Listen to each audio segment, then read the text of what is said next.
ನಮ್ಮ ಮುಖ್ಯ ಹೆಚ್ಚಿಸ್ಕೋಬೇಕು.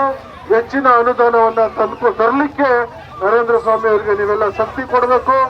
ಕನಿಷ್ಠ 60,000 ಲೀಡನ್ನ ನೀವು ಮಳವಳ್ಳಿ ತಾಲೂಕು ಜನ ಈ ಒಂದು ಚುನಾವಣೆಯಲ್ಲಿ ಕೊಡಬೇಕು ಅಂತ ತಮ್ಮೆಲ್ಲರಲ್ಲೂ ನಾವೆಲ್ಲ ಕಳಕಳಿಯಿಂದ ಬೇಡ್ಕೊಳ್ತೀವಿ.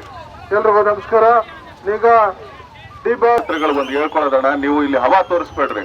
DK ಶಿವಕುಮಾರ್ಗೆ, ವೆಂಕಟರಮಣೇಗೌಡರಿಗೆ, ದರ್ಶನ್ ಅವ್ರಿಗೆ, ದರ್ಶನ್ ಅವ್ರಿಗೆ ಮೊದಲೇ ಪಕ್ಷ ಹೇಳ್ಬಿಡ್ತೀರಣ್ಣ, ನಾನು ಯಾವುದೇ ಪಕ್ಷದ ಪರ ನಾನು ಬರಲ್ಲ.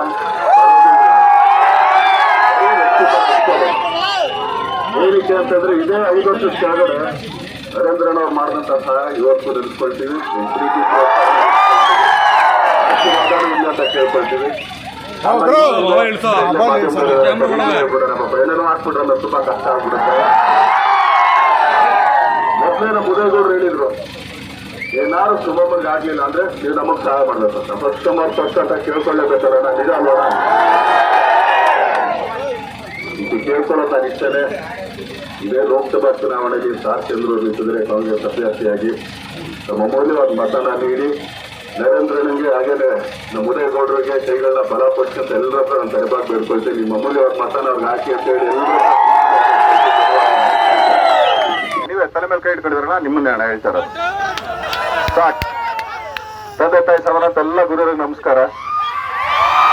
ಇದೇ ಲೋಕಸಭಾ ಚುನಾವಣೆಯಲ್ಲಿ ಕಾಂಗ್ರೆಸ್ ಅಭ್ಯರ್ಥಿಯಾಗಿ ಚಂದ್ರು ಅವ್ರು ನಿಂತಿದ್ದಾರೆ. ನಮ್ಮ ನರೇಂದ್ರನಂದು ನಮ್ಮ ಉದಯಗೌಡರದ್ದು ಕೈನ ಬಲಪಡಿಸಿ ನಿಮ್ ಸೇವೆ ಮಾಡೋ ಅವಕಾಶನ ಅವ್ರಿಗಿದ್ರೆ ಹೆಚ್ಚು ಮಾಡಿಕೊಡಿ ಅಂತ ಎಲ್ಲರ ಹತ್ರ ತಲೆಬಾಗಿ ಬೇಡ್ಕೊಳ್ತಾ ಇದ್ದೀನಿ. ದಯಮಾಡಿ ಆಂಬ್ಯುಲೆನ್ಸ್ ಬಂದಾಗ ದಯಮಾಡಿ ಜಾಗ ಕೊಟ್ಬಿಡಿ ಅಂತ ಎಲ್ಲರ ಹತ್ರ ಕೇಳ್ಕೊಳ್ತೀನಿ.